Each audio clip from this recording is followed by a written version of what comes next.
Excellencies, dear colleagues, good morning, good afternoon, or good evening to who has joined us online or will later watch this video.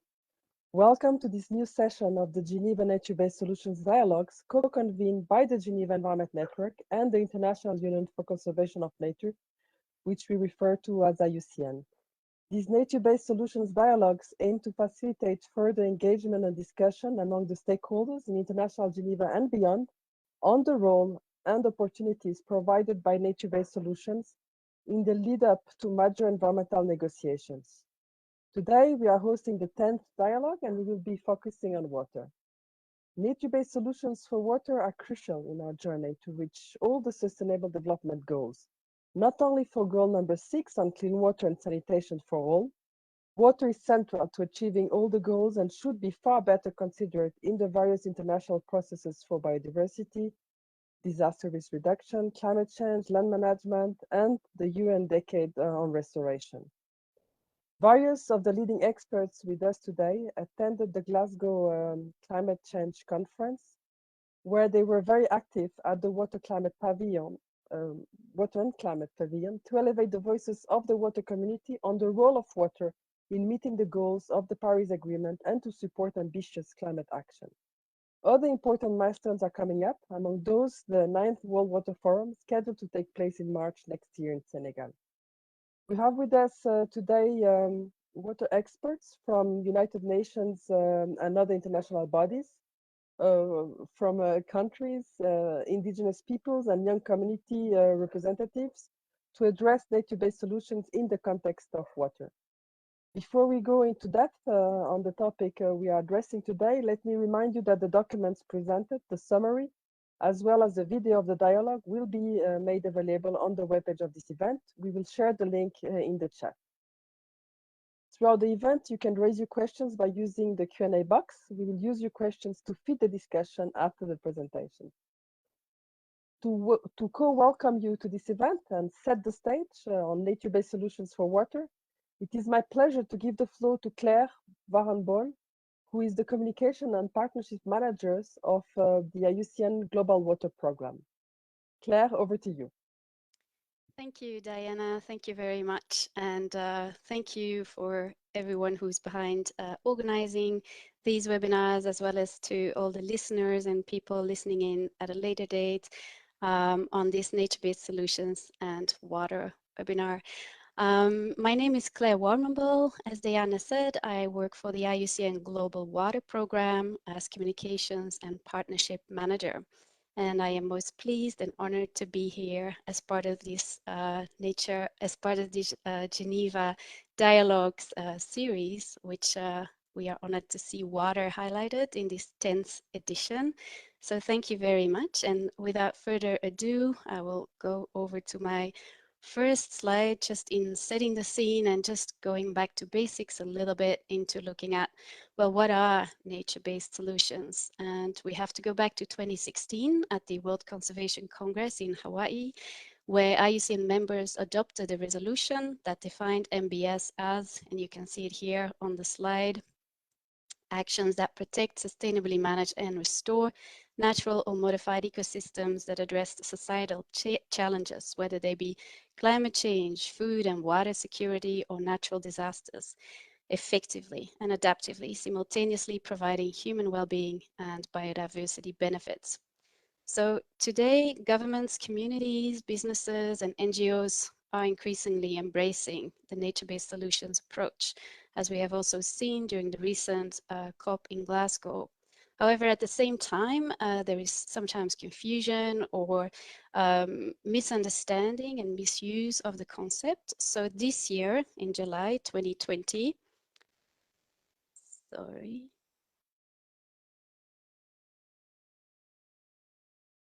the IUCN Global Standard for NBS was launched as a tool to help implement nature-based solution projects.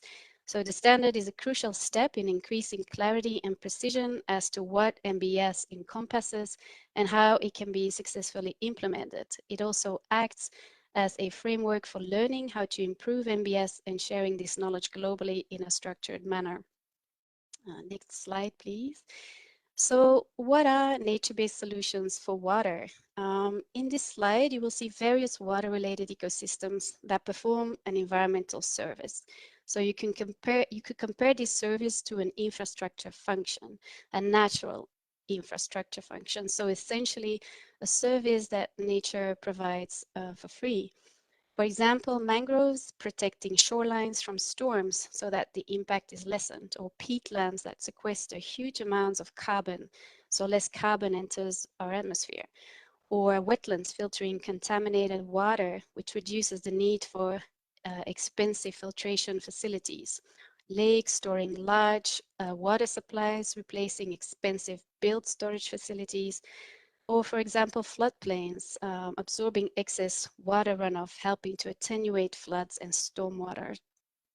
All of these are nature-based solutions that can help not only adapt, but mitigate climate change. They're a key ally in ensuring resilience to climate change impacts, and this is really important. So basically, as climate change is felt very much through water, whether it is too much water, too little water, which can be through floods and landslides, or too much, such as droughts and heat waves. We don't have to look far. Currently in the news, we can even see how British Columbia in Canada is an example, which is currently experiencing a once-in-a-century weather event through deadly storms, whilst just a few months ago it recorded record heat waves with and wildfires, apologies, that destroyed entire towns and ecosystems. It is all happening around us, and we can look well beyond Canada and go to Australia and Cape Town, etc. So basically, and if we go to the next slide, we don't need to look far to understand how climate change and water are closely interconnected, and that water, whether it is too much or too little, plays a key role in terms of impact and consequences of climate change. As such, if you invest in good water management and tapping into the benefits of nature-based solutions, they are very wise business and policy decisions. Basically, creating resilience to climate change can be done through supporting the ecosystem services we rely on, such as protecting and restoring mangroves. You can see them here in the slide. There's a whole plethora of ways in which we can tap into that strength, tap into that potential and benefit from it. A few more: leaving watersheds intact, basically for safe and clean water supply. Health is a key aspect of investing in nature-based solutions too, with so many co-benefits as well. Planting riparian buffer zones to reduce erosion, connecting rivers to floodplains and aquifers, etc. This infographic on the multiple ways to invest in natural infrastructure for water management has been translated or requested to be translated into 6 or 7 languages, and we keep on getting requests for publishing. So there's definitely a lot of interest, and what we always want to focus on in addition, and that will go to the next slide, please, is that investing in nature-based solutions is more than investing in nature. It also is a huge return on investment when you look at gray infrastructure, as it optimizes and amplifies the performance of engineered infrastructure. So what do we mean by that? Because sometimes these words can all become very jargonish. So let's look, for example, at a dam. I mean, dams are still there and will still be there for a while. So if we look at nature-based solutions, it can be already simply to leave the forest upstream intact, because they help stabilize soils. And as such, they reduce erosion upstream, and that will be less work for the engineered function of the dam downstream. For example, lakes and wetlands, they regulate flows and store water, thereby reducing volumes of water that must be stored in built reservoirs, and hence cutting the cost of these built water storage investments. I wanted to share a little bit more about a specific example that I'm involved in through the IUCN Grow Green Cities project, which is the concept of the Sponge Cities initiative. This is something that is currently very much profiled in China, and as part of this project, I visited Wuhan in 2018, just before the pandemic, and saw how basically in Wuhan, the Chinese adopted these nature-based solutions approaches through the sponge city concept, through constructing literally rain gardens, grass swales, artificial ponds, wetlands to help absorb excessive rainfall and flooding through soil infiltration, and thereby alleviating the burden and cost of engineered infrastructures, which traditionally would have been, costly investments in upgrading existing drainage systems. And there's many more examples, such as the Sponge City initiative, and it is great to see it being replicated by other cities well beyond China, through city pairing and sharing of lessons learned. So basically, in short, nature-based solutions for water are crucial on our journey to reach the Sustainable Development Goals, not just SDG 6, which is on clean water and sanitation, but well beyond, because water is so central to achieving all the goals and should be far better considered, as Diana was saying earlier, in international processes for biodiversity, for health, as I mentioned earlier, disaster risk reduction, climate change adaptation, land management, food systems, and agriculture, which will lead me into the next slide, which is a little bit of a looking back to last week with the coming to closure of the COP26 in Glasgow, where for the first time ever, this COP, this climate change conference, had a specific water and climate pavilion, which was organized by over 30 water organizations, water institutions, and different partners, government partners. And it came about as a result of the water pathway of the Marrakesh of the Marrakesh Partnership for Global Climate Action, whereby the water community joined forces to increase impact through collaboration. And that is really key. And that is a part of this system change that is being referred to a lot in those corridors and well beyond.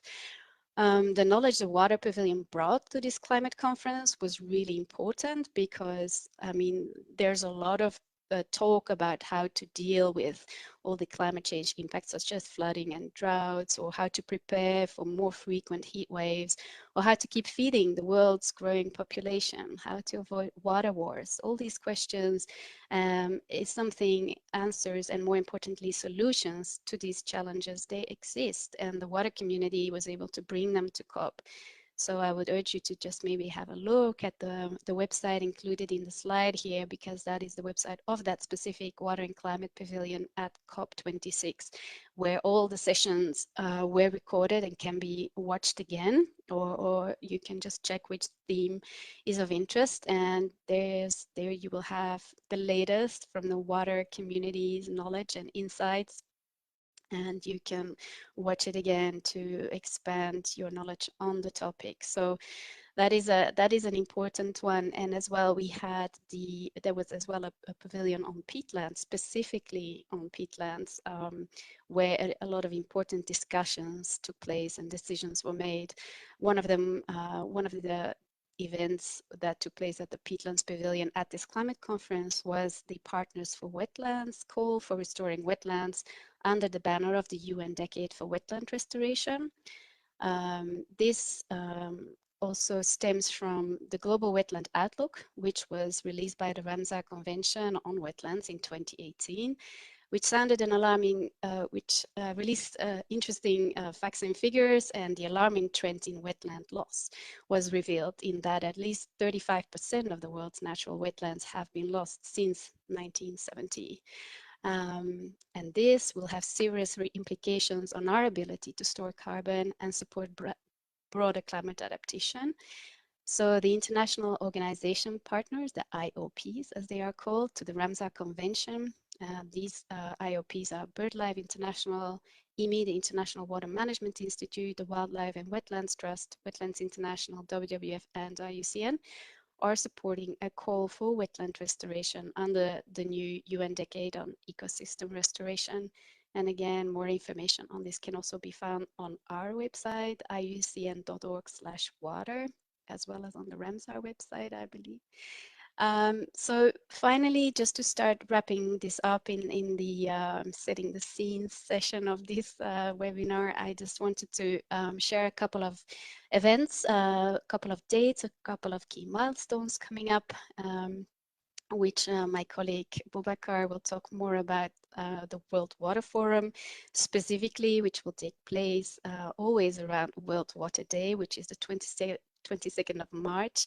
So next year, towards the end of March 2022, there will be the World Water Forum in Dakar, Senegal, and I will let Boubacar talk more about that. But we will also have the Ramsar COP, and I think my colleague Jerker will talk more, or say a bit more on that. And the UN Water Action Decade is something to also keep an eye on, which is part of the Dushanbe water, cannot see the screen anymore, water process, here we are. And as every year also there's the Stockholm World Water Week, which is an annual gathering of the water community, and anyone vested and invested in water joins for solutions to overcome challenges in water, which is every year in August. So those are a couple of key dates coming up, and a couple of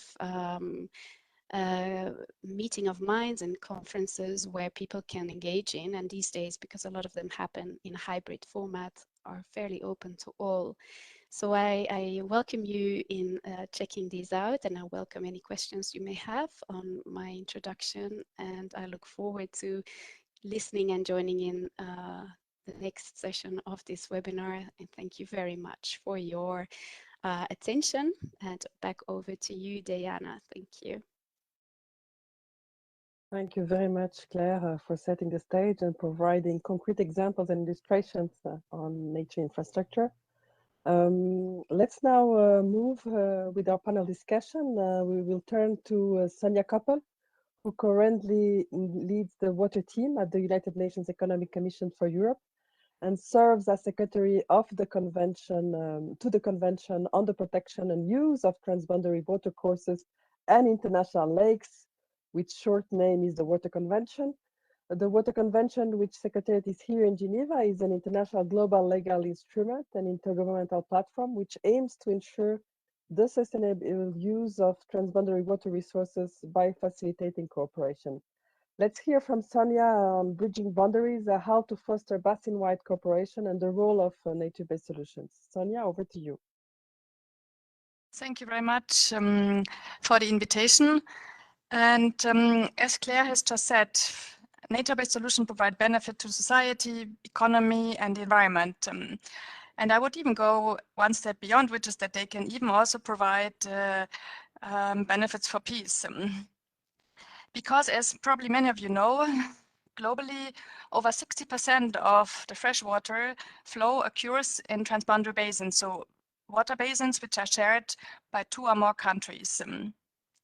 This includes rivers, lakes, and aquifers. Transboundary water cooperation is therefore crucial for sustainable development, peace, for ecosystem and climate resilience, and for sustainable water management. And nature-based solutions are often effective from a basin perspective because they can bring benefits for all riparians.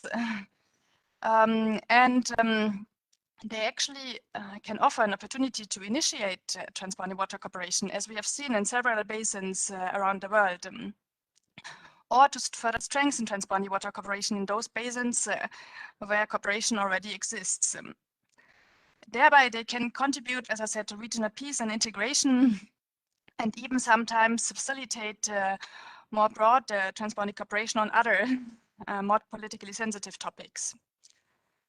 There are multiple experiences from around the world with this. For example, in the Danube and Rhine basins in Europe, heavy works are underway to restore floodplains,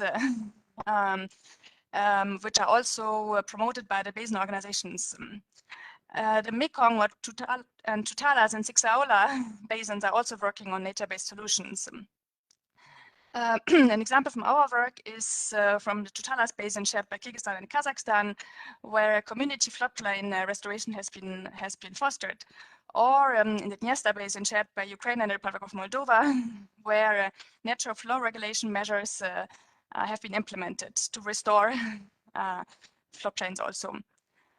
There are also examples from Africa, from shared basins in Africa, such as from Niter Basin and others around the world. These examples can have to be shared. For example, in the framework of the Convention on the Protection and Use of Transboundary Watercourses at international lakes, or the Short Water Convention, which addresses conservation and restoration of ecosystems, as well as application of the ecosystem approach.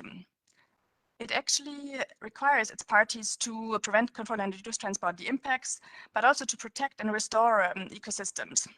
And therefore, nature-based solutions were already among the very first priorities under the Convention in the early 2000s, with the organization of several capacity building events, workshops, and for example, also development of guidance material. For example, the recommendations on payment for ecosystem services published and adopted by the meeting of the parties in 2006.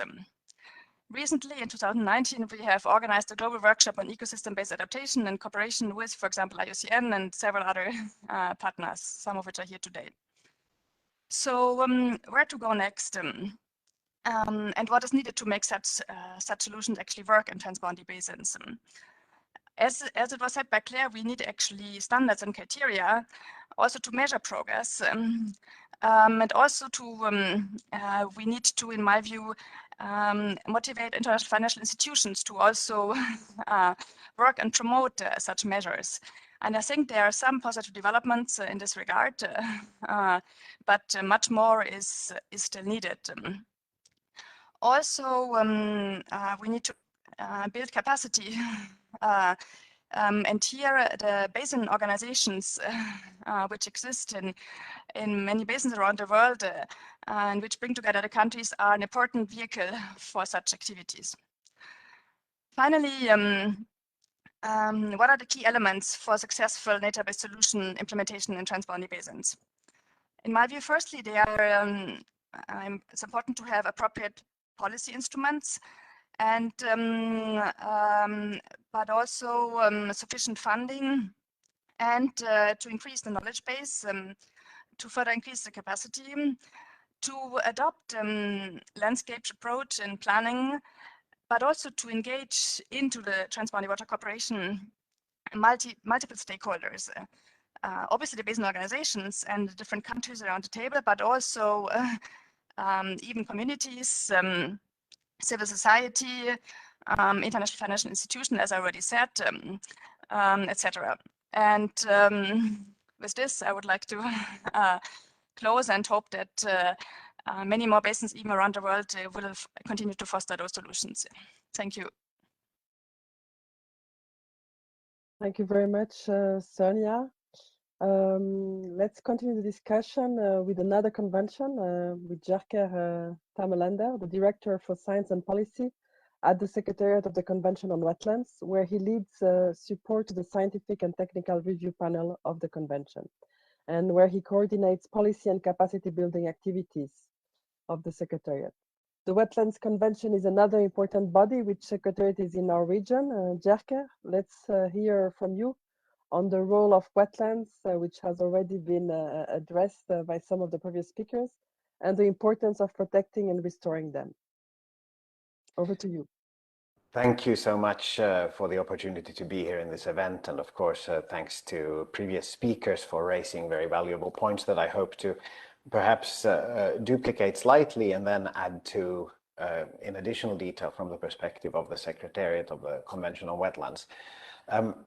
Maybe a few more sort of hard facts that I think many of you may be aware of, but further to what Claire already mentioned, it's of course that water is, aside from being probably the most important substance to life, in addition to oxygen, certainly our life and well-being, it's also the source of some of the greatest challenges we face. It's clear 90% of all natural hazards are water related.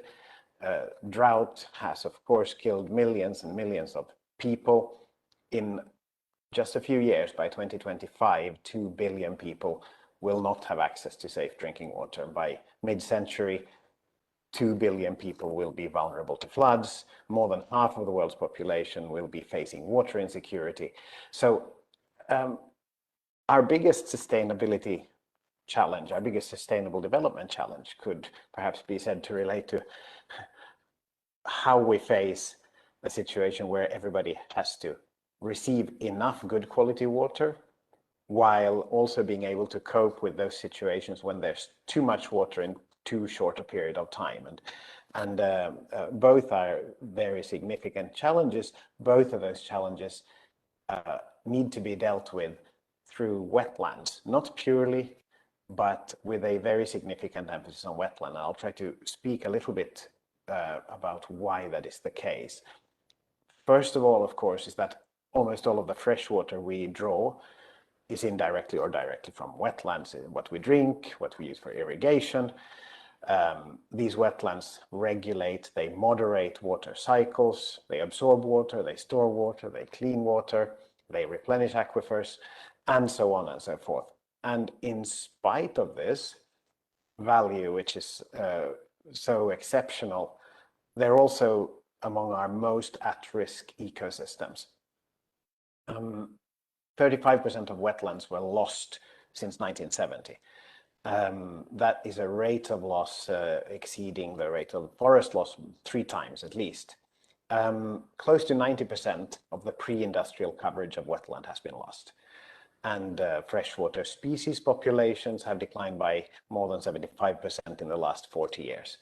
So this situation, a combination of our high reliance on wetlands with this enormous loss and degradation and increasing climate change is actually a huge source of vulnerability. And Claire mentioned some clear signals of that. I think, unfortunately, we'll start seeing more and more of that in the very, very near future. Another aspect, of course, worth emphasizing here is that conversion and loss of these wetlands have also been instrumental in driving that climate change. So, for example, loss of peat, the 50 million or so hectares of drained peat is an enormous source of greenhouse gas emissions, just as much as peat protection and restoration will be an enormously powerful tool in mitigation.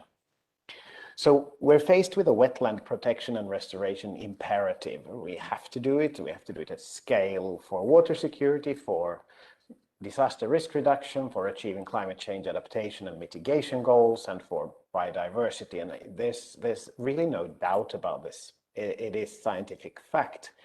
You could call it a crisis, you could call it an opportunity. Opportunity is perhaps preferable because wetlands, at the end of the day, they're some of the most cost-effective nature-based solutions there are. Again, Claire spoke about this to some extent, and this is really where I want to turn and speak about the convention itself, because it provides this existing intergovernmental framework that offers opportunities for global collaboration around making the most of the opportunity that wetlands present in achieving sustainable development outcomes. There's 172 parties to the convention. The convention includes the definition of wetland, which of course is very broad, so it encompasses just about everything you could imagine being a wetland: lakes, rivers, swamps, bogs, peats, coastal wetlands such as mangroves, seagrass beds, coral reefs. So it provides that mechanism through which actions can be taken across the range of wetlands from hilltops to oceans. There's 3 core provisions, including designating wetlands of international importance, so-called Ramsar sites. Secondly, the wise use of all wetlands, and then international cooperation towards those end, and all of this as a contribution to sustainable development. So while the origin of the convention 50 years ago, this is our anniversary year, was very much in relation to wetlands as habitat for waterfowl, it was always expressed as a contribution towards sustainable development. So if we tease apart those 4 provisions a little bit further, the Ramsar sites, there's close to 2,500 of them covering 260 million hectares, some of those most iconic environments that provide very concrete examples of how site protection can reach different kinds of outcomes, benefits, a lot of learning. These can also provide anchor points for broader landscape efforts, whether related to water, to climate change mitigation, any other benefits.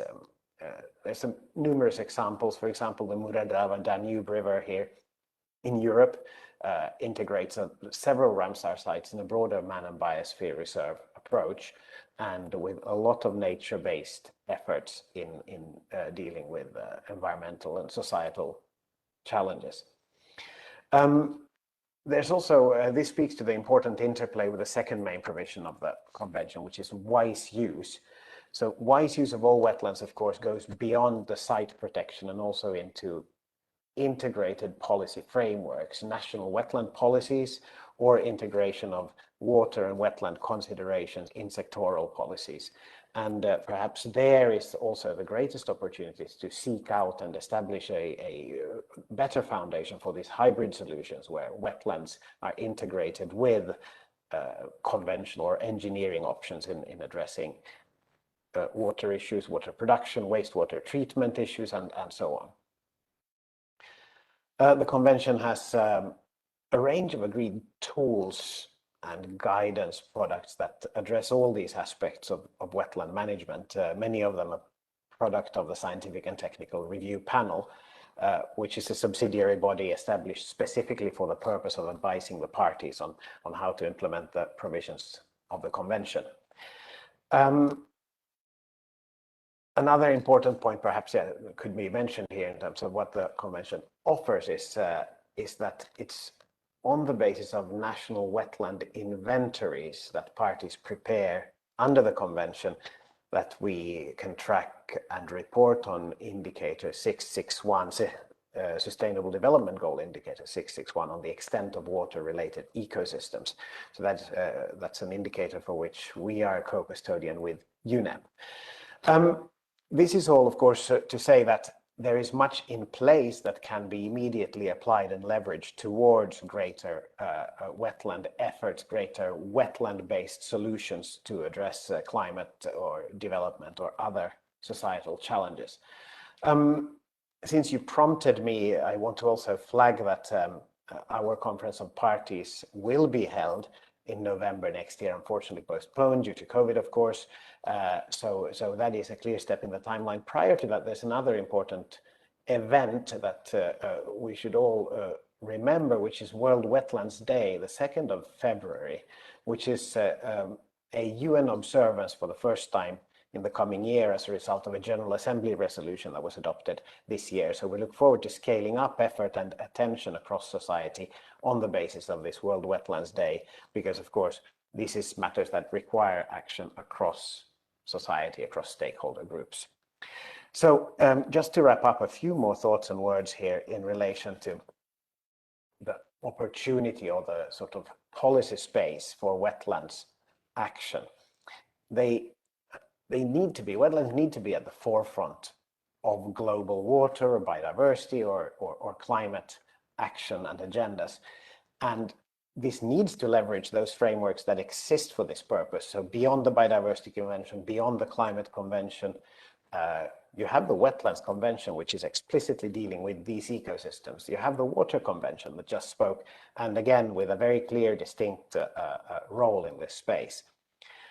There's opportunity for this enhanced convergence, as we have seen, and having just come back from Glasgow, it's interesting to reflect on this.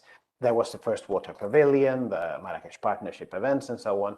For the first time, there's a really strong nature footprint within the Glasgow outcome. I want to perhaps note that the Glasgow outcome doesn't mention the word water, but I think many of the provisions there clearly are encompassing of the ecosystems that provide us with our water. And I think we are all very conscious of the fact that a functioning landscape, a functioning forest landscape, is highly dependent on the water systems, on the wetland ecosystems that they occur in connection with.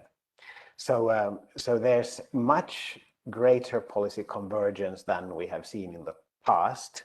there's much broader recognition across communities and sectors that we're not separating climate and biodiversity action. They are part and parcel of the same processes, and we need to see them increasingly as one and put the tools to use that we have at our disposal.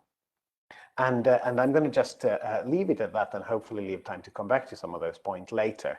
The last thing I want to say is that these same issues obviously need to be part and parcel of the discussions on the global biodiversity framework, including at the meetings here in Geneva of the open-ended working group, the subsidiary bodies, and perhaps this then provides really the super year that we have had on hold for so long really will truly be a super year and deliver the outcomes that we were looking for already in 2020. Thank you. Thank you, Jer, for highlighting the challenges around the convention. We could hear and see how passionate you are.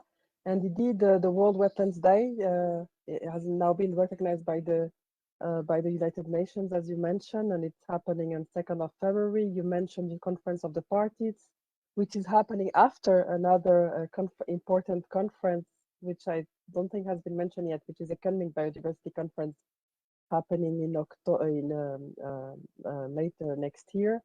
And also, you just mentioned the subsidiary bodies of the Convention on Biological Diversity in preparation of the coming Biodiversity Conference that are happening in Geneva in January 2022, so just in a couple of months. Now I have the pleasure to turn to Andrea Carmen, the Executive Director of the International Indian Treaty Council, which is an organization of indigenous peoples from North, Central, South America, the Arctic, Caribbean, and Pacific, working for the sovereignty and self-determination of indigenous people and the recognition and protection of indigenous rights, treaties, traditional cultures, and sacred lands, but she will present that much better than I am doing.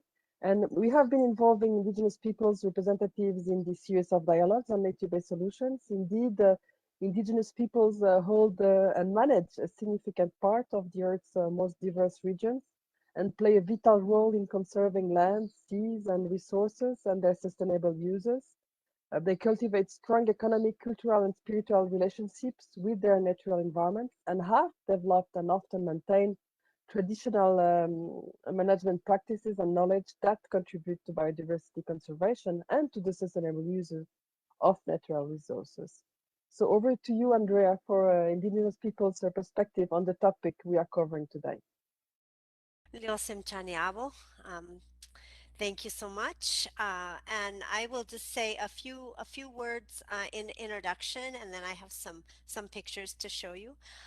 First of all, I'm also speaking in my capacity as a representative of Indigenous peoples of North America on the facilitative working group of a constituted body at the UNFCCC called Local Communities and Indigenous Peoples Platform that was put in place 3 years ago.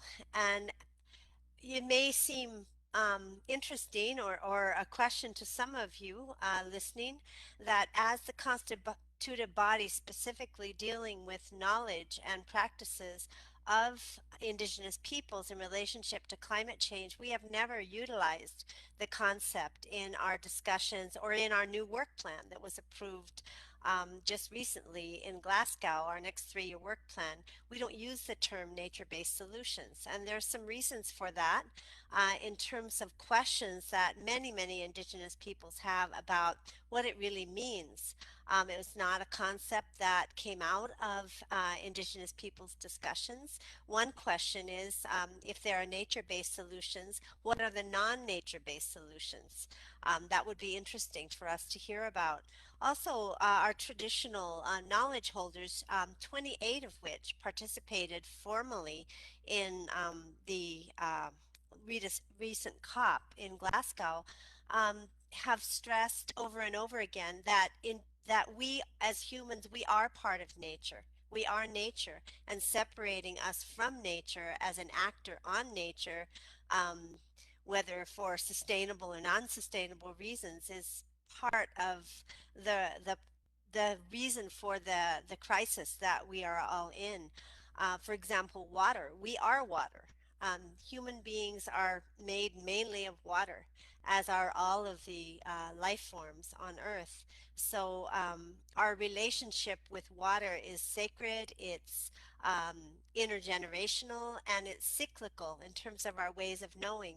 We learn from water and we have responsibilities to water. So we talk about a rights and culture-based solutions. And based on the UN Declaration on Rights of Indigenous Peoples, which affirms our rights regarding our cultural heritage and traditional knowledge and practices, including our seeds, medicines, and knowledge of the properties of flora and fauna. So we talk about that context. And we have some questions about nature-based solutions, even as was alluded to in the first speaker, the misuse of this term to promote, say, carbon trading, forest offsets, and other kinds of things that many indigenous peoples see as not solutions to climate change. This picture, I think, is important. It's from desert farmer, high desert farmer, a young man in the Hopi territory. And we are also, my nation is Yaqui Nation, we are also desert farmers. So our relationship with water is fundamental for our life. And he's showing a corn seed that is teaching us about adaptation. See the long root on that corn seed? Because they have in the Hopi territories in northern Arizona, there are no wetlands, there are no rivers, there are no lakes.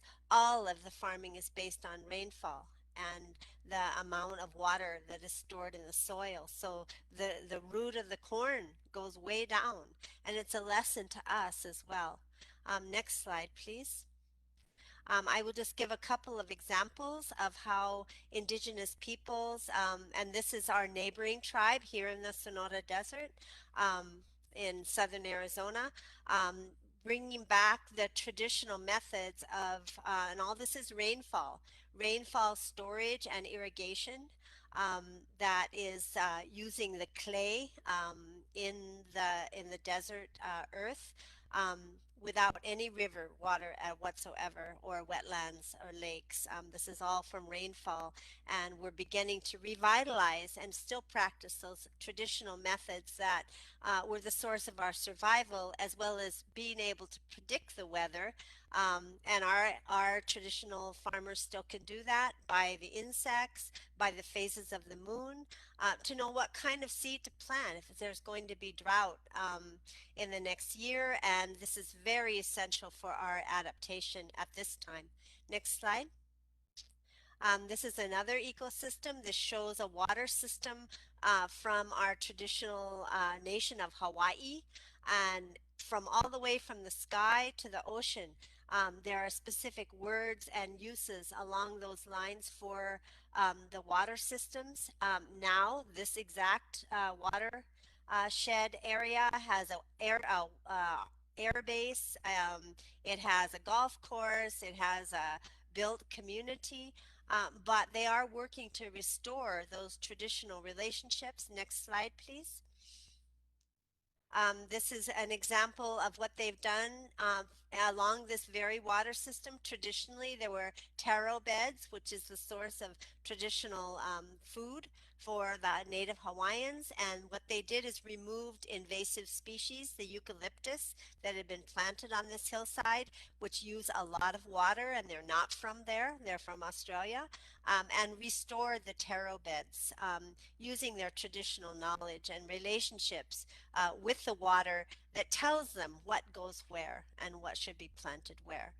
We listen to the water and we learn from the water, and we are the water. Next slide, please. Thank you. Just to conclude, the intergenerational knowledge sharing and the continuation of our ways of knowing is based on being able to talk to the plants and listen to them, talk to the water and listen to it. We have ceremonies for the water, and the water sustains us. And once again, we are the water. We can't separate water from ourselves and our life and our responsibilities as human beings, and our knowledge that will sustain us as we face the climate crisis continuing from this day. Thank you. Chokwe.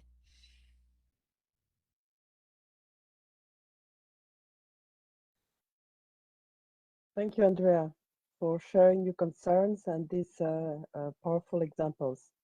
Our next speaker will be speaking in Spanish, and we'll be translating the chat. So Walter Pepe Diaz works for the National Water Authority in Peru. He will provide us with the national perspective on nature-based solutions for water management. His presentation is entitled Water Management Plans Going Beyond Gray Infrastructures. Walter, con mucho gusto le doy la palabra. And as I just mentioned, for those who wouldn't speak Spanish, have a look at the chat. Walter, puede iniciar. Gracias, Diana. Un saludo cordial a todos los participantes. Agradecimiento a los organizadores por la invitación. Y bueno, quiero aprovechar para presentarles en este slide, en esta vista, lo que vemos aquí es Caral. Caral es la civilización más antigua de América, de acuerdo a los estudios de la doctora Rushadi, data de hace 5.000 años. ¿No? Entonces, hablar digamos, de la historia del Perú y del imperio de los incas, que es conocido en todo el mundo, tiene sus raíces y conocimientos ancestrales, también incluido la gestión de los recursos hídricos en, digamos, esta civilización, Caral, ¿no? Next slide, please. Ese es nuestro territorio, ese es el Perú. Si lo ponemos en este cuadrado, tenemos que el 1.7 del agua que precipita en nuestro territorio va a la vertiente del Pacífico. El 97% del agua que precipita en nuestro territorio se va al Atlántico, a la vertiente del Amazonas. Y una parte del agua, que es el 0.5%, en una vertiente endorreica, que es del lago Titicaca. Como ven, nuestro territorio en el Perú es montañoso. En estos lugares, en la sierra, está predominado por la presencia de las comunidades campesinas peruanas. Y es aquí, en las zonas altas de las cuencas, donde hay la mayor cantidad de cobertura vegetal y donde se presenta la infraestructura natural. Esta presencia de la cordillera de los Andes hace que nuestro clima sea bien marcado, determina que en la costa peruana sea un desierto. La vertiente del Amazonas, la selva sea, digamos, una selva tropical y las precipitaciones estén, digamos, marcadamente presentes en tiempo y en espacio. Mientras que nosotros vamos subiendo en las partes más altas, la precipitación aumenta y conforme vamos a la zona baja, a la costa, la precipitación es menor, hasta cero. Es por eso que se conoce que Lima, al igual que el Cairo, son ciudades, megaciudades, que están, digamos, emplazadas en un ecosistema desértico, y son megaciudades porque tienen más de 10 millones de habitantes, y eso, digamos, plantea retos y desafíos para asegurar la disponibilidad y provisión de recursos hídricos. En ese sentido, en nuestro país, en los últimos años, el enfoque de gestión de recursos hídricos es reciente, con la ley de recursos hídricos, que es del 2009, del año 2009. Anteriormente a ello, la planificación de recursos hídricos se hacía desde el Estado con inversiones en su mayoría, por no decir el 100%, en infraestructura gris, ¿no? En grandes represamientos, grandes trasvases, para guardar esa agua que precipitaba en las temporadas de lluvia, vale decir, desde noviembre hasta abril de cada año, y poder utilizarlas en las temporadas secas, ¿no? Vale decir, desde a mayo hasta octubre. Esto también es sabido que nosotros tenemos 38 de los climas del mundo, 84 de las zonas de vida del mundo y ese es relativamente complejo, digamos, organizar y trabajar el tema de planificación hídrica, ¿no? Teniendo una diversidad cultural a lo largo de nuestro país. Next slide, please. En cuanto a infraestructura natural, hace 40 años se establecieron experiencias importantes como un programa que es conocido, el Programa Nacional de Manejo de Cuencas Hidrográficas y Conservación de Suelos en el año 1981, donde establecía la participación comunitaria en las zonas altoandinas. ¿No? Como hemos visto, en las zonas altoandinas tenemos los humedales, las turberas, ¿no? Los bofedales, que recientemente, hace no más de 20 años, están adquiriendo importancia en el Perú. Y en los últimos años, en los últimos 10 años, se vienen incorporando estos conocimientos ancestrales con las comunidades campesinas para recuperar esos conocimientos de manejo en las zonas altoandinas, que digamos son los lugares de recepción, donde tenemos que, para la costa del Perú, que es un desierto, guardar el agua, ¿no? Reservar el agua con técnicas como, por ejemplo, las amunas. Las amunas son canales que captan agua de las quebradas en temporada de lluvias, son llevadas a sectores de territorio comunal donde son infiltradas y la geología permite que se infiltre y meses después se generen recursos hídricos a través de manantiales, lo cual brinda un servicio ecosistémico, ¿no? Las terrazas de formación lenta, las zanjas de infiltración, actividades que con intervención de las comunidades y gestionando adecuadamente la infraestructura natural que tenemos en las cuencas altoandinas, nos puede brindar resiliencia, nos puede, en este contexto de cambio climático, donde tenemos que echar mano de todas las técnicas ancestrales, modernas, conocimientos que son impartidos por la cooperación internacional, que son, digamos, compartidos aquí en el Perú, en diferentes cuencas priorizadas, se llevan a cabo y nos vienen brindando buenos resultados. Next slide, please.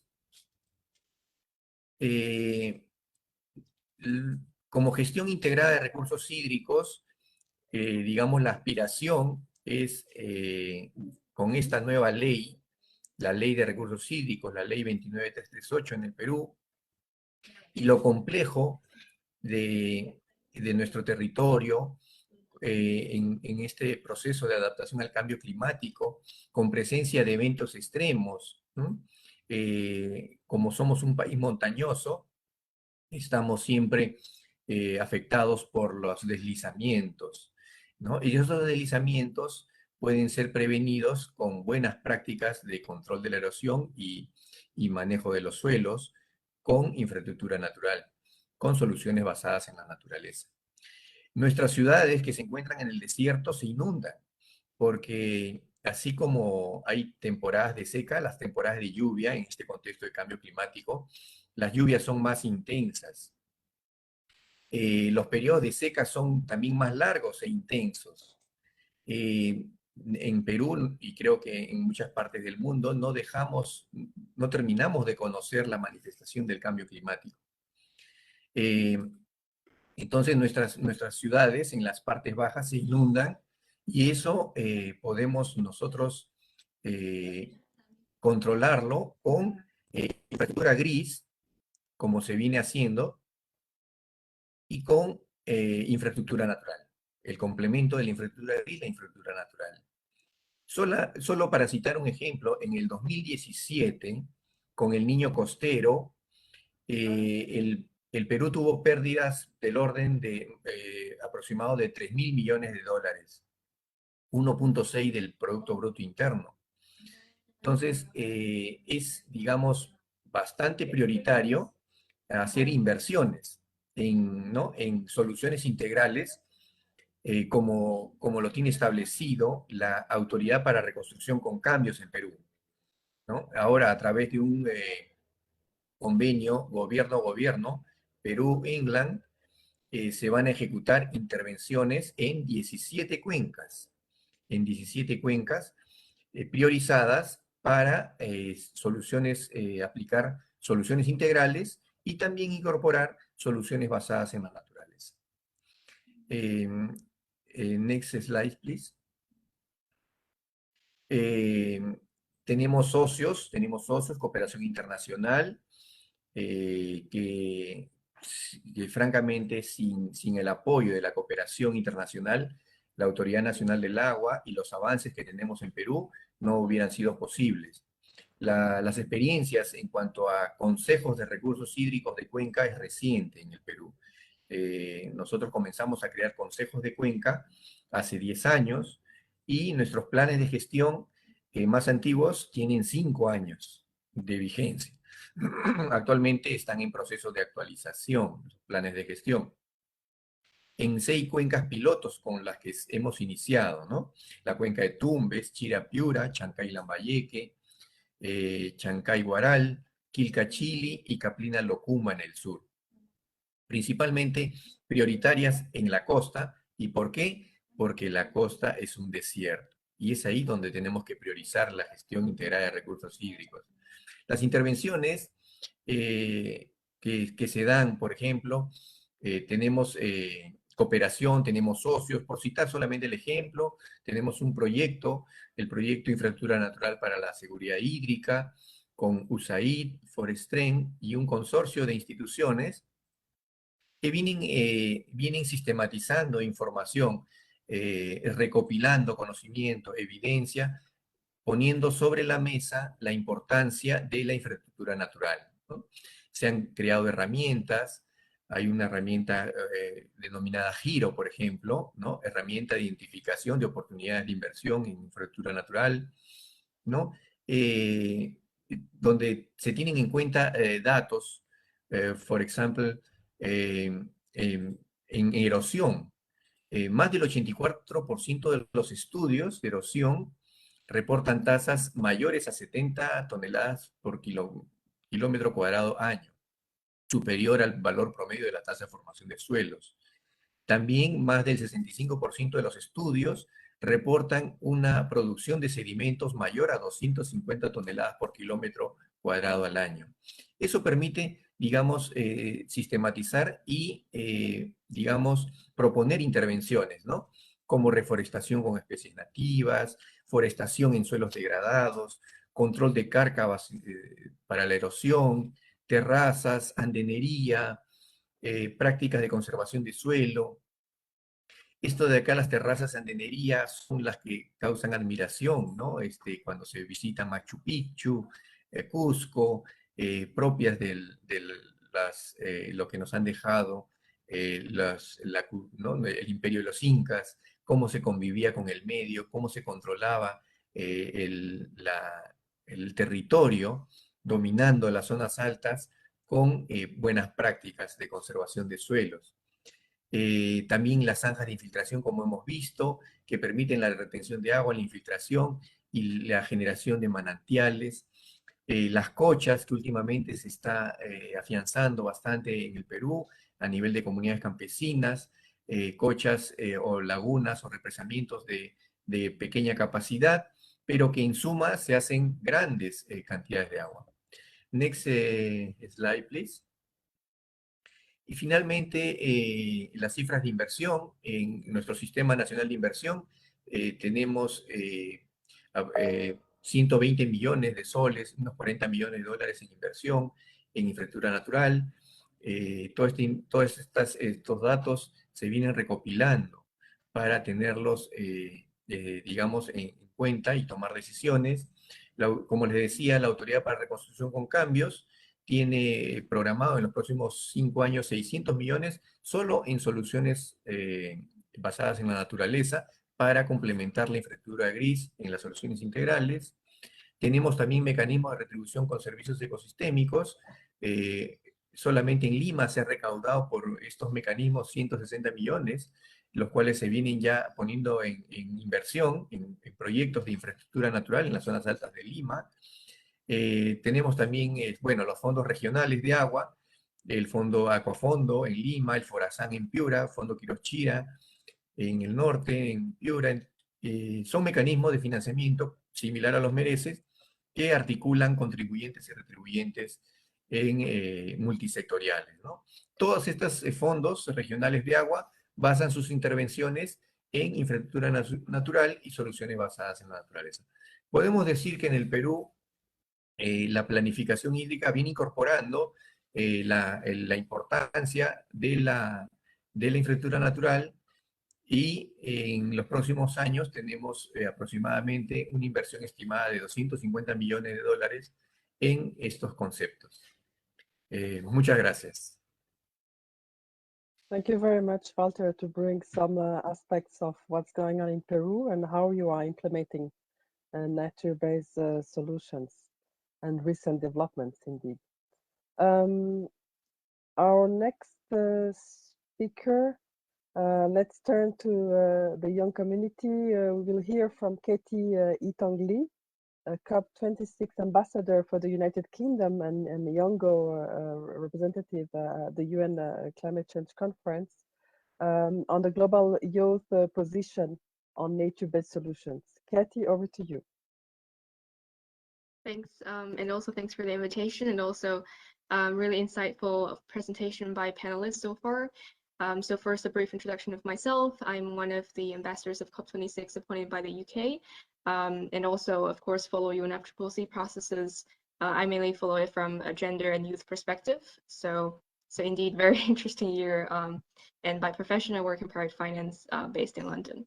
So first, I guess, a brief introduction of the work by youth on NBS. As you can see on the intro slide, that this is a joint project by Gibbon, which is the youth constituency of the CBD, Youth for Nature and Organization, and Yango, the youth constituency of the UNFCCC.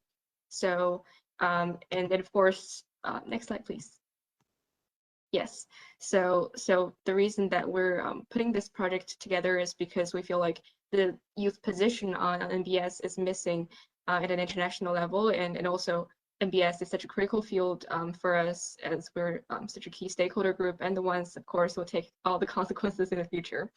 So just a brief outline of what we've done so far. So in April this year, at the IUC and Global Youth Summit, we launched our info brief, and then followed by that is it was a survey which launched a global youth consultation, and we received many really amazing inputs from youth around the world. And then the third step is the position paper that we released at COP26. And so next slide, please. Yes, and I think it's very an interesting thing to see, and also very proud that youth from over 118 countries responded to our survey, and we received over 1,000 responses. And we had the survey in 3 languages to make it inclusive, and we received roughly gender equity, although we of course hoped that there would be better gender balance in our future work. And also most of our respondents are under the age of 30 years old. Next slide, please. And just an overview of the statement, and also you can find it online if you look at our social media or the website we have for this project specifically. Majority strong to medium understanding of NBS, and which I think is a great thing, and it also shows that youth today really care about this topic, both from a climate and biodiversity perspective. And also 82% are neutral to very excited about NBS and how they have helped bring nature and climate discussions closer together. But of course, there are strong concerns as well. And of course, from a youth perspective, we're having a mixed feeling about NBS. And for example, from the gender perspective of the UNFCCC, the gender constituency is strongly against NBS because of its the potential of greenwashing, monoculture, and also similar concerns that youth who took the survey have raised as well of monoculture plantations, land grabbing, and also impact to indigenous peoples and human rights, and also delayed decarbonization, and last but not the least, perceived dominant narrative, of course, overemphasis on carbon sequestration and also offsetting, which is another concern raised by many people as well. Next slide, please. Okay, I think this, yes. So in terms of next slide, about key messages that we found through our project.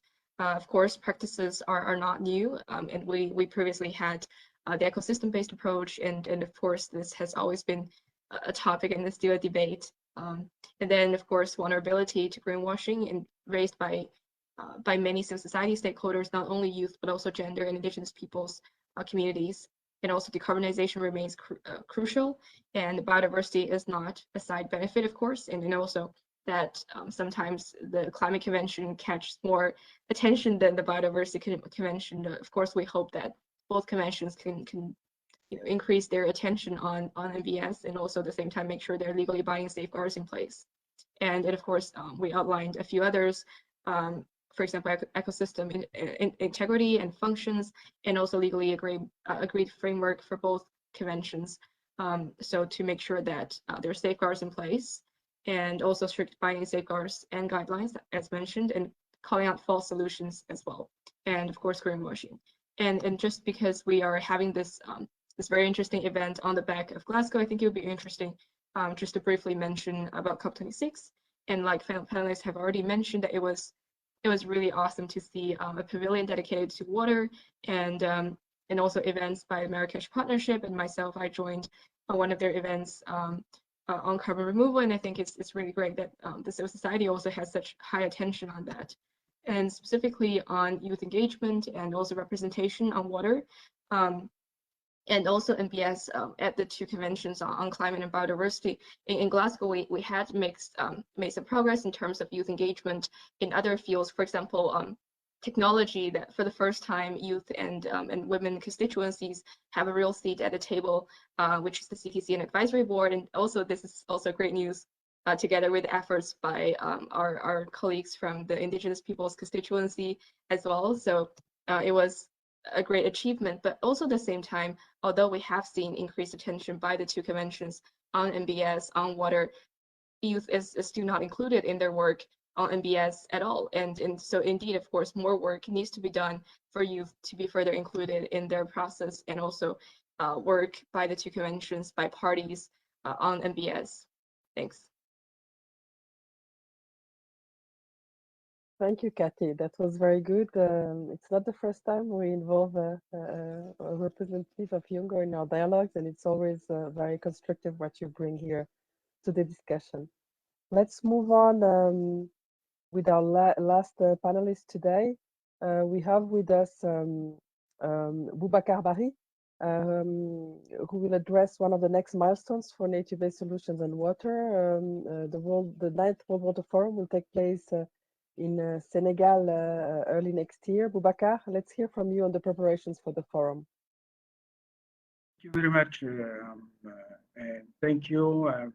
This is a good opportunity for me on behalf of the Executive Secretary of the forum, Mr. Abdoulaye Sen, really to thank the organizers, and to thank also my previous speakers, and all the participants. I'm glad and happy to talk to you about the next World Water Forum. This invitation to this series of dialogues on nature are key and very important to us. It's part of the system. It's part of the process leading to the next World Water Forum. Let's face reality. Nature-based solutions and water are crucial, because water is crucial for all of human activities, and preserving water will allow us at least to have a sustainable development. And this is very important. What makes unique the 9th World Wide Forum that Senegal will organize? First of all, Senegal was for many, many years member of the high-level panel on water and peace at the UN. And based on its performance on hydro-diplomacy and hydropolitics, leadership and showing Senegal has shown leadership in promoting water security. That's one of the reasons why it was handed as a reward to the country to organize the 9th World Wide Forum. What makes it different from all the forums we have up to now? Most of the forums were dealing really with WASH, meaning dealing with water, domestic supply water in cities mainly, and sanitation and hygiene. That's the concept of WASH. This time, we try to bring in some new elements, which are mainly water for rural areas and productive water. How can we use water really to be able to transform the rural areas and change them into elements of economic development, areas where development can be provided? The changes also are in the process. Up to now, people will be talking, and the approach was thinking in silos, decision-making people, decision makers in one side, technicians in the other side. There was no interrelation in between the groups. This time, the forum was built around 4 priorities or 4 pillars. The first one was on water security. The second one was on water for rural development. And the third one on cooperation. The fourth one on means and tools, including what are the best means to fund water for a better access. The main topic of the forum, I didn't mention it earlier, is water security for peace and development, because these are 2 key elements that are highly important to us. Basically, the sub-Saharan countries in Africa, which are among the poorest ones on the globe, where water is very limited. We have very little water in the Sahel, as you may know, and then we need to make use of it and make profit out of it. It's not only water and sanitation. We need to go beyond the water, the supply for domestic water. We need also to look at beyond the SDG 6, which is dealing with water, and also look at food security and look at other elements that for a better human well-being of humans. And these things are very important to us. Now, how did we proceed? This is the first time the forum was really, the process was fully open, where we had 23 groups and we had more than 1,000 people bringing together decision makers, politicians, youth, women, all civil society, all the organizations that are looking at water as a key element, as an essential element, as a crucial element for well-being. So all these groups have worked through the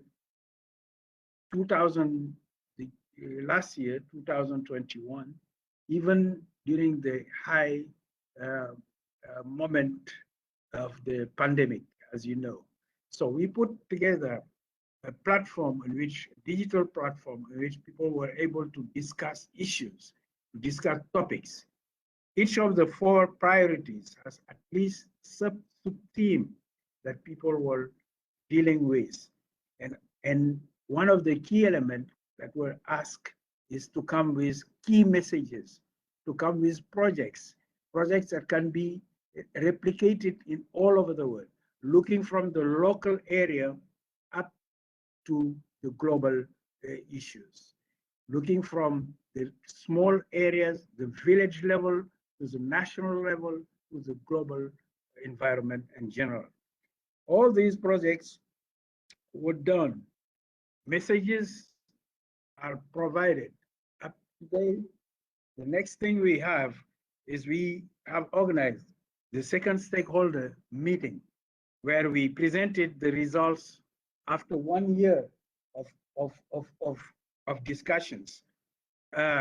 Now, all these messages put together will be brought into the final program that will be held next year in 2022 in Dakar during the forum. Results from the forum will be taken by the head of states and will feed into the UN water conference to be held in 2023. These are the key elements, very important ones, that we need to look at. We have one key element also too that is very important, and listening to the various projects that were presented. And I wonder why these projects can't be part of the so-called the Dakar Initiative 2022, where we try to bring in from all over the world projects that answer questions, because we need a forum of responses. We need forum that give us solutions on how best we can handle the issues dealing with water all over the places. Thank you very much. And it was a pleasure for me to share some of the ideas the forum wanted. Thank you. Thank you very much, Boubacar. We have little time that remains for the discussion, but let's still discuss some of the points that were raised by our panelists and some of the questions addressed in the Q&A box and in the chat. May I turn to you, Claire? You have heard all our speakers. Is there anything, as you were the first one to speak, that you would like to add in complement to what the panelists today have developed? It was very interesting to listen to all the speakers today, and I very much thank them for their contributions. There's a lot of food for thought in each one of them. So I will say, rather than trying to capture one in particular, I will say that we in the team with IUCN, we will discuss some of these, and we're already working with quite a few of these speakers and institutions and organizations behind them.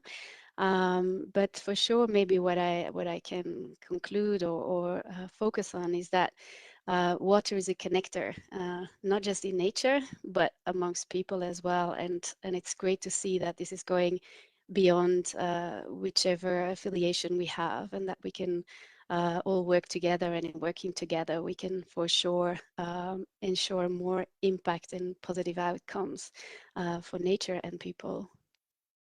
Yes, and we are all water, as we heard today. May I also ask you just maybe something that was not directly addressed is nature-based solutions on addressing water pollution, and that's were among the first questions that we were receiving in the chat. Anything very specifically that you have been working on at IUCN?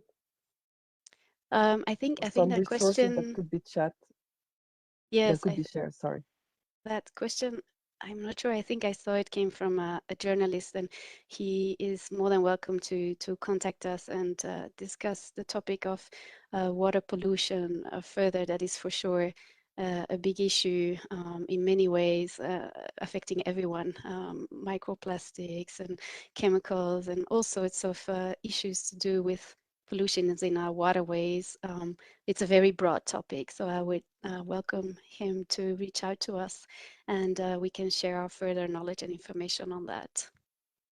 Okay, thank you, Claire. There were before I give you the floor to all the panelists for a conclusion round, let's just take one or two questions that were shared with us. And there was one very specifically for Jerkel from Nisha Saini on the role on wetlands are the most cost-effective nature-based solutions. And he's asking if there is any research studies that could be shared. I don't know if you have shared it privately or if there's something you could share on the chat or that we could share later. Darker? Yeah, thanks for the question. And in the interest of time, yes, I did provide some brief comments in the chat already. Of course, the actual cost is always dependent on context, what you try to achieve. And so a generic costing for a nature-based solution probably doesn't exist. I think my message is really here that it's actually very important to be very honest about what the genuine costs may be in relation to non-nature-based solutions or whatever we wish to call them, and what the genuine costs are for nature. And the one thing I will add here is some work I did in the past in relation to adaptation. They meant that even without any genuine adaptation benefits, it was worth investing in these solutions for the services they provided beyond adaptation itself, meaning that in many cases, the investment is so low, you really should protect nature, safeguard it, and use it wisely, whether you call it a nature-based solution or not, because you reap financial and other benefits. But yeah, much exists in the literature, and some of it is in the chat box. Thank you. There was also a question in the chat on the Congo Basin. Did one of you reply privately or something that you could, one of you wants to raise here? The transfer projects of the Congo Basin, I guess that this is also something that concerns other basins. Maybe nothing specifically here. Okay. So let's now, as we are getting closer to the end of this webinar, the questions that remained unanswered, we will answer them on the webpage of the event. There were various questions on sharing of links, another type of documentation that we have already addressed or that we will be addressing soon. Everything, as I mentioned, will be available on the webpage of the event. So let's go now to the conclusion. And I will turn to each of you and ask you some words to conclude. I will end with you, Claire, and I will start by Sonia. Sonia, over to you for a closing message. 30 seconds for that. Yeah, thank you very much for the interesting discussion today. I think it's a positive development that in a number of transboundary basins around the world, actually in more than 77% of them, environmental protection and ecosystems are included in the agreements, and that more and more basins are addressing this issue. So I would just like to encourage everybody, all the transboundary basins, to really prioritize these topics and to include nature-based solution in their basin management plans, because they bring so many benefits as we have been discussing today. Thank you. Thank you very much, Sonia. Let's turn to Jerker. Thank you. I spoke at length about wetlands and the policy space. So my closing message is on the means. Basically, reaping benefits of wetland-based solutions at the scale society needs is dependent on investment. Investment at scale from public and private resources for a multitude of stakeholders, including local and indigenous communities that are often the best stewards of nature.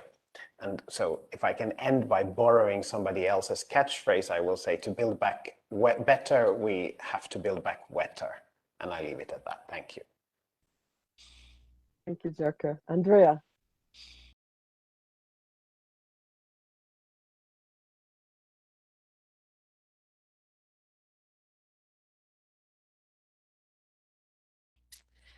Thank you, and thank you for inviting me to be part of this very interesting conversation. I think some of the concerns I raised were also echoed by the speaker from Yongo. But my message, I think, is if we are going to rely on water to help us solve the problems and even to survive, as we always have. And I think it's important to note that for Indigenous peoples, that relationship and dependence and interdependence The cyclical relationship with nature is not new. It's our way of life, and it always has been. I think it would be important to ask the water for permission, free prior informed consent, right? And to ask the water how the water can help us to solve the crisis that we as humans have put ourselves into and put our water and all the natural world into. Indigenous peoples do that. We ask for permission and we ask for instructions. And it might be good for everyone to start thinking about that as they launch these kinds of programs. Thank you. Thank you, Andrea. Walter, una palabra de conclusión. Gracias, Diana. Sí, bueno, creo que a todos nos coincidimos en la preocupación de adaptarnos al cambio climático, ¿no? Y que en los próximos años, en los próximos años, Sí. en los próximos años, la temática de infraestructura natural y soluciones basadas en la naturaleza siguen cobrando bastante relevancia en el Perú,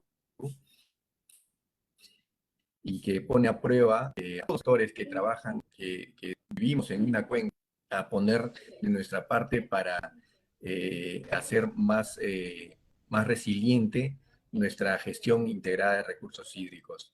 En el Perú creo que eso está en la agenda, y qué mejor que la inclusión de las comunidades campesinas altoandinas que van a participar en este trabajo, incorporando este capítulo de infraestructura natural en los planes de gestión de cuenca, que en nuestro país es una experiencia nueva que se viene realizando con bastante éxito. Agradecerles nuevamente a todos los participantes, a los organizadores, y gracias por su atención. Thank you, Walter. Kathy. Yeah, I guess just echo what everyone have mentioned, and also, of course, concerns that I guess many of us share regarding potential greenwashing and other concerns. And of course, we hope that there will be legally binding safeguards, and also at the same time to really include civil society stakeholders in the work, especially of the conventions, and also, of course, at a national, subnational, and local level on MBS, and of course, to include also society stakeholders, and especially youth as well. Thank you. Particular message to Andrea and Kathy. We have really listened to what you have said, and I think we also share your concerns. Boubacar, a final word. Thank you very much. First of all, once again, thank you for the invitation. It was a good opportunity. I have learned a lot about this nature-based solution approach, the indigenous approach, water, and I wish that all these nice projects be labeled by the World Water Forum. I'm inviting all the attendees or all the participants to go to the website and see, because some of these projects can be taken into account by the forum in the so-called Dakar Initiative 2022, where we try to find the best projects that can really impact on how best we can use water. I think also too we should be able to come with an idea how to have a special session during the forum on only on nature-based solutions and water. That could be great. Thank you very much. Oh, thank you, Boubacar, for this concrete proposition. And now the final word is to Claire. Thank you very much, Diana. I'm feeling the pressure here, the final word. But it's been really amazing to listening to everyone, and I've picked up a lot of interesting information and insights from all of you. One of them is, of course, the fact that we are all water, and it is without it, we basically do not survive. So there is a very important and simple basic in that. But I want to say, just also like from a personal perspective, this year, World Water Day focused on the value of water. I don't know if everyone remembers that, but to me, that's been one of the most difficult communications themes to work on, because how can you put a clear idea on the value of water? It is invaluable. So I'm just going to steal a little quote from one of our colleagues who is said, we use nature because it is valuable, but we lose nature because it is free. And I just wanted to sort of plug in here that nature-based solutions can help us along in ensuring nature, which water is very much a part, is valued and recognized for the measurable services it provides us. And more importantly, not just us, but our kids and their kids and all the future generations. So with this very sort of simple and back to basic message, I think I will conclude my final remark. Thank you very much, Diana. Thank you very much, Claire, and thank you to all our panelists. Thank you also to all of our attendees who joined us today. Just wanted to mention that we will conclude these nature-based solutions on 6 December with a session on people, and where we will highlight some of the outcomes of the 10 sessions we had prior to that. And if we have entitled the last session People, it's because Andrea, Katie, and others, we really listened to your concerns. And with that, I want to thank you all and to say goodbye and thank you for being with us today.